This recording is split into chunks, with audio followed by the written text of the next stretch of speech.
When I was growing up, it was just me and Mom. Dad left when I was very young, and I hardly remember him now. Mom worked really hard, juggling different jobs to make ends meet and make sure I could focus on my studies. Thanks to her sacrifices, I got a scholarship that helped me finish college without ending up in huge debt. I studied business management because I was determined to succeed and never experienced the financial struggles we faced when I was young. After graduating, I moved to the city. Starting out was tough. I lived in a small apartment and often had to eat cheap meals like ramen. But I landed a job at a big company, starting at the bottom and working my way up. Within a few years, I wasn't just an employee there. I was in charge of a whole department. It was more than just a job to me, it was my territory. I made sure everyone I worked with felt respected and valued. During training sessions for new employees, I always emphasized the importance of respect and taking ownership of their work. I encouraged them to treat their job like it was their own business, knowing that this mindset would lead them to leadership roles in the future. The team was strong, made up of really good people. When I was chosen for the department head position, we went to a nearby bar to celebrate. It wasn't a fancy place, just cozy with cold beer and lots of laughter. Here's to Erica, our boss. Marco, who I've known for ages, lifted his glass high. Everyone else joined in, clinking their glasses together loudly in the noisy bar. Thanks everyone. We're a team in this. Here's to achieving more and making our mark. I shouted over the noise, and the team cheered loudly in agreement. That night, amid all the congratulations and cheers, I noticed Jake. He saw me looking and walked over with a grin that could light up a room. I couldn't help but notice the celebration. What's the occasion? He asked, leaning casually against the bar. Just a little career boost. I've been made the new head of my department, I replied, trying to downplay it. That's impressive. It must come with its challenges, he said, nodding with understanding. I'm Jake, by the way. Erica. Nice to meet you, Jake. We ended up having a more serious conversation than I expected that night. It turned out Jake was a financier, comfortable with numbers just like I was with project plans. Over the next 6 months, our casual dates evolved into spending weekends together. Before long, I found myself at his place more often than mine. His apartment was amazing, tall ceilings, a stunning view of the city, and a warmth that my own shabby rental couldn't match. One evening, while we were gazing at the city lights from his balcony, Jake turned to me with a serious expression on his usually playful face. He took my hands in his, and I could feel the nervous energy pulsing through them. Erica, these past months with you have been the best of my life. I know this might seem fast, but sometimes you just know, right? Jake began, his voice filled with certainty and hope. I nodded, feeling my heart race as the city lights blurred around us. He reached into his jacket and pulled out a small box, opening it to reveal a ring that sparkled brilliantly in the light, almost as much as his eyes. Will you marry me, Erica?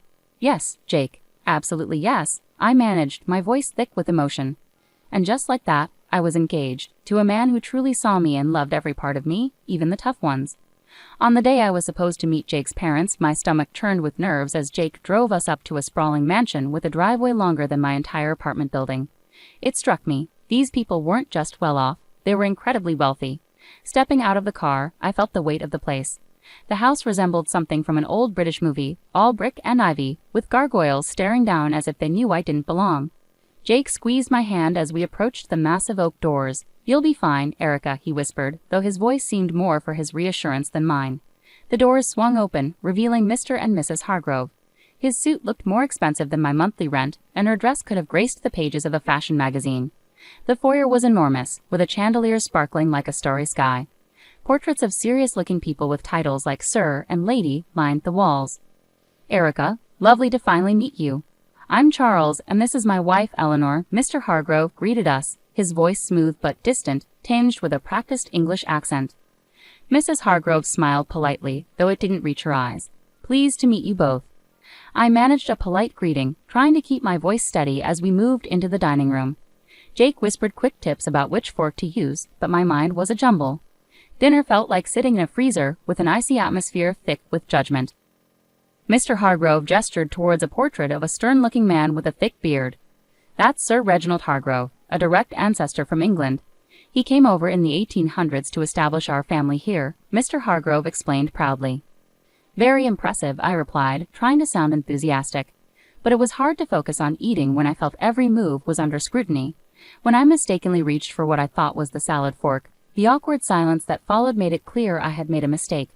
I looked to Jake for help, but before he could say anything, Mrs. Hargrove's sharp voice cut through. Perhaps things are done differently where you come from, dear, she remarked, each word precise and cutting. Sorry, I'm still learning, I muttered, feeling my cheeks burn.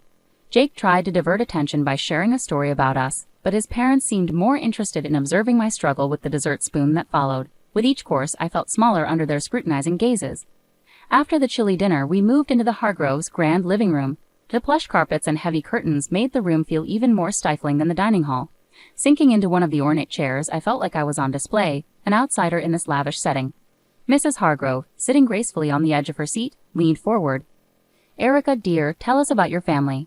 Your upbringing must have been quite different from ours." I paused, feeling Jake's tense gaze on me. Well, it was mostly just me and my mom. My dad left when I was really young, and I don't remember much about him. My mom worked hard to raise me on her own. She's a nurse. The room fell silent, heavy with tension. Mrs. Hargrove suddenly stood up, her chair scraping loudly against the floor. "This is unacceptable," she declared, her voice dripping with disdain.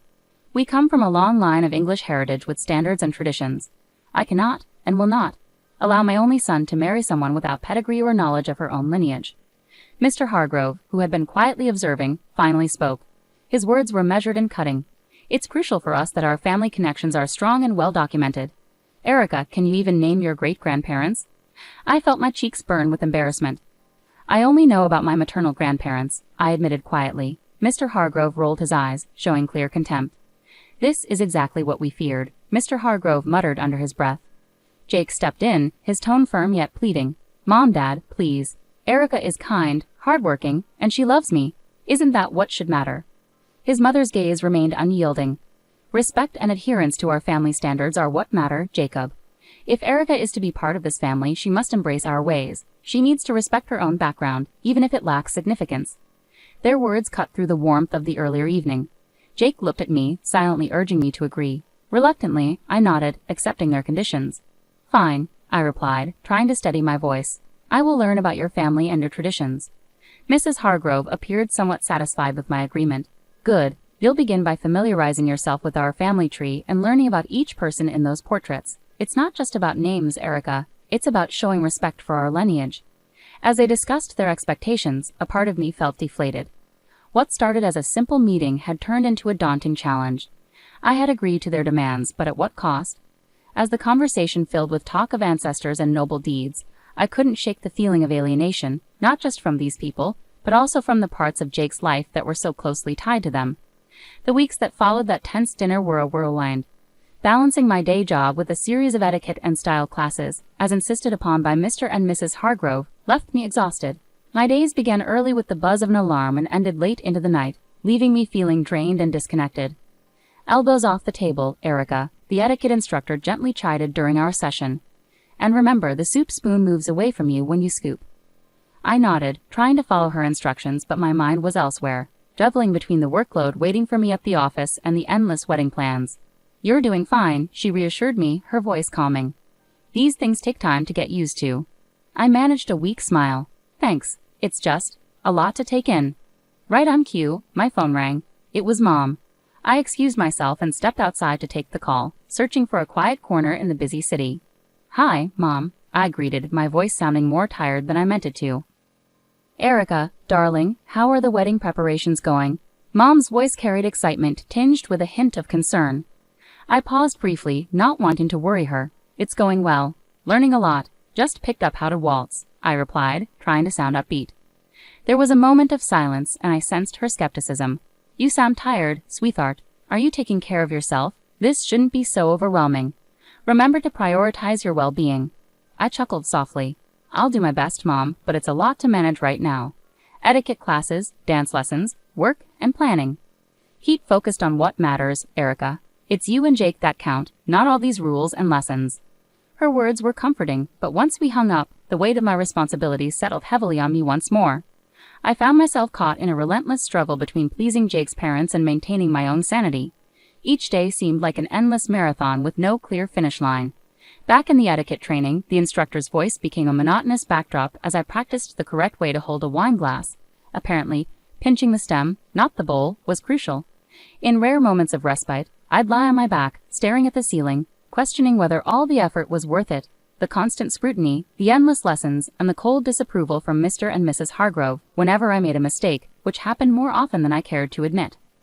One evening, just as I was drifting off to sleep, my phone buzzed. It was Jake, his text lighting up the screen. How was your day? Miss you. I stared at the message, my fingers hesitating over the keyboard. I wanted to pour out my frustrations and fears to him, but I held back. Instead, I replied with a simple, miss you too. Long day, but hanging in there. As I set the phone down, the silence of my apartment felt suffocating. Was this how things were going to be? Pushing through exhaustion, forcing smiles through stress. All to fit into a world that increasingly felt foreign to me. The big day had finally arrived. The venue buzzed with flowers, elegant dresses, and the city's elite mingling around. My stomach churned as I stood in my flowing white gown, struggling to calm my nerves. My mom came over, gently adjusting a stray curl on my forehead. Everything will be okay, Erica, she whispered reassuringly, her smile warm. I wanted to believe her, but as the ceremony began, any hope of a peaceful wedding quickly faded. Jake's parents exuded an air of superiority. Mr. Hargrove greeted guests with self-importance, and Mrs. Hargrove made sure everyone knew how they had made the wedding happen. As guests settled in, I attempted to mingle, but Mrs. Hargrove intercepted me with a chilly smile. Erica, dear, ensure our guests are looked after. Fetch some drinks, please, she instructed, gesturing towards a group of elderly gentlemen engaged in a loud political discussion. But I started, only to be silenced by her stern gaze. No buts, you're practically family now. Show some initiative, she snapped sharply. Reluctantly, I began carrying trays of champagne and hors d'oeuvres between tables, my wedding dress trailing behind me. The weight of the fabric and the menial task made me feel more like a servant than a bride. I caught glimpses of Jake laughing and chatting, seemingly oblivious to my discomfort. As I passed another round of drinks, I heard Mrs. Hargrove's voice rise above the chatter. Erica will be serving us tonight. It's good practice for her, don't you think? Her tone dripped with condescension as she scanned the crowd for approval. That was it. I couldn't take it anymore. I approached her, my hands trembling slightly but my voice steady. I am not a waitress at my own wedding. There are staff here who are supposed to do this. Mrs. Hargrove stood up, her expression feigning surprise.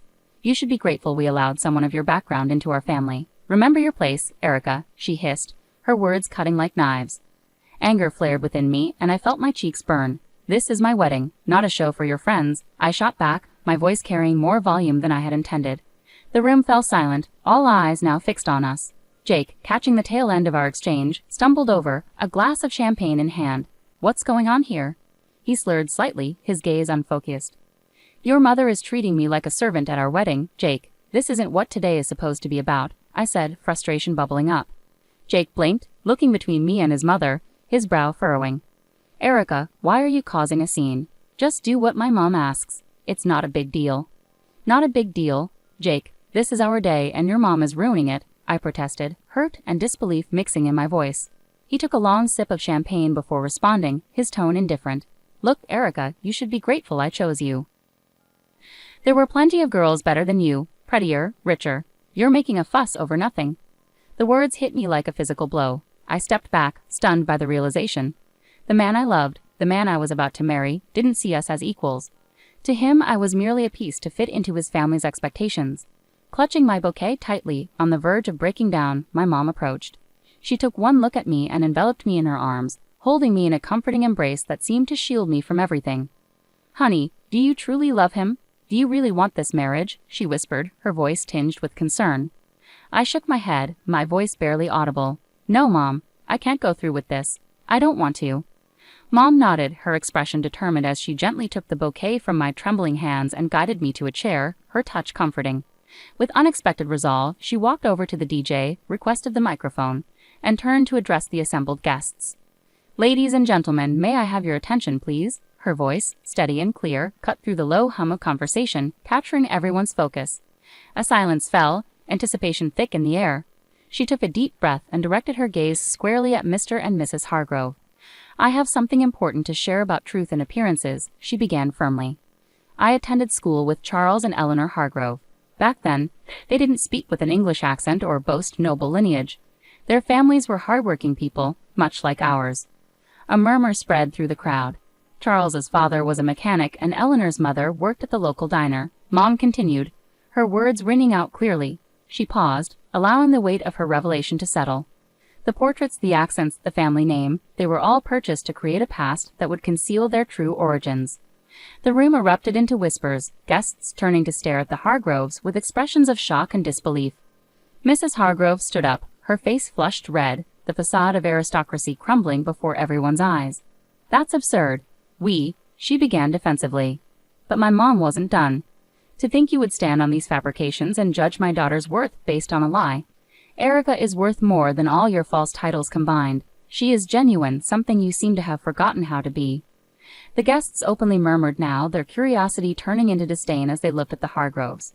Mr. Hargrove attempted to respond, his accent slipping from refined to more desperate. We did what we believed was necessary. For whom? My mom interjected, her voice fierce. For your son? For society? Or just to satisfy your own shallow pride? The confrontation had captivated everyone's attention, and now the room buzzed with tension and revelations. The Hargroves appeared diminished, their grand facade crumbling to reveal the stark truth of their humble origins. Jake's face twisted with a mixture of shock and anger. He stormed up to me, his voice barely contained as he leaned in close. You've ruined everything, Erica. You've disgraced my family, and now you're questioning if I still want to marry you after this spectacle. His words cut deep, but before I could respond, he grabbed my arm forcefully, pulling me closer. I'll teach you how to be a good wife, one who knows her place and obeys. His threat hung in the air, chilling and weighty. Summoning all my strength, I wrenched my arm free and stepped back from him. The room fell silent, every eye fixed on us. This was the man I had planned to marry. This was the family I was supposed to join. No, this couldn't be my reality. Drawing a deep breath, I channeled my mother's earlier resolve. There will be no wedding, I declared loudly, ensuring every guest heard. I regret ever considering marrying someone who embodies the arrogance and deceit of his parents. Murmurs filled the room, a mix of shock and support echoing through the crowd. Jake stood frozen, his mouth gaping as if trying to undo my words. Beside me, my mother provided a steady presence, shielding me from the chaos. Together we walked through the guests, heads held high. In the weeks that followed, news of the Hargroves' deception spread rapidly through the city. Their fabricated lineage and lofty social status crumbled like a house of cards. Once admired figures became pariahs, avoided by those who had once sought their favor. They sold their mansion and left town, seeking a fresh start where their tarnished past wouldn't follow. As for Jake, I heard snippets. Tales of a downward spiral, nights spent drowning his sorrows in bars. I didn't delve into the details, nor did I have any desire to. He had revealed his true nature, a side too ugly and deceitful for me to ever look back on with fondness. Thank you, Mom, I said one evening as we sat in our modest living room, a stark contrast to the opulent falsehood I had almost become a part of. For everything. For being there, for standing up for me, for helping me see the truth before it was too late. She squeezed my hand gently. I'll always be here, Erica. You're my daughter, and I raised you to be strong and true. No man, no family can ever diminish that. We sat in companionable silence, the TV murmuring in the background, a comforting normalcy after the tumultuous events. I had lost a fiancé but regained my life, my dignity, and most importantly, my future.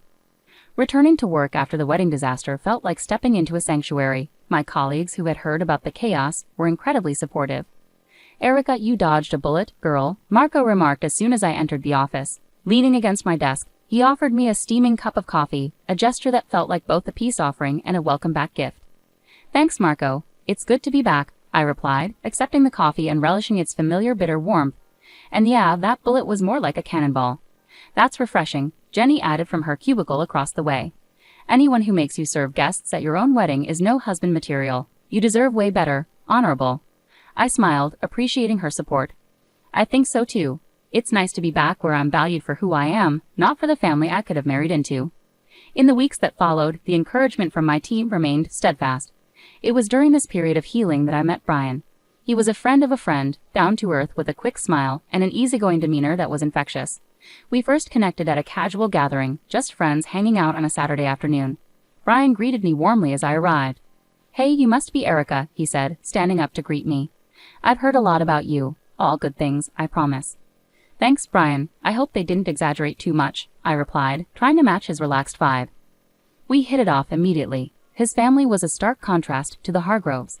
When I met his parents, they welcomed me warmly with genuine hugs and smiles. Erica, we're just glad Brian found someone who makes him so happy, his mom said, pulling me into a hug as soon as I stepped through their front door. It felt refreshing, just genuine warmth and acceptance. Brian and I weren't rushing anything. We were taking our time getting to know each other beyond the surface level.